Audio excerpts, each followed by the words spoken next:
evi pişirdik. İlk önce soğanları jülyen şeklinde doğradık. Çorbanı doğradık. Soğan qovrulur. Sonradan əlavə edilir toyuq. Onlar birbirine karışandan sonra vurulur vişne.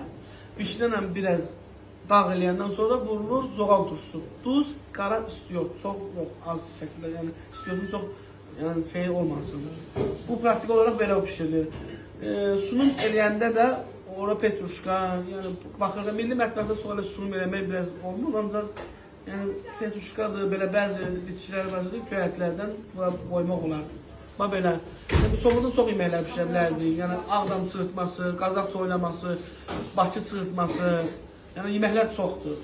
O çaxırda, ağ çaxırda, qara dediyimiz üzümün çaxırında pişirə bilərik. Nardan olan çaxırda da pişirə bilərik. Yəni çoxundan çox yeməklər pişirmək olar. Sadəcə praktiki Azərbaycanda yəni ən çox yeyilən yeməklərdən bişləri çorba deyirlər. Ən dadlı yeməklərdən biridir. Zoğal turşusundan olur.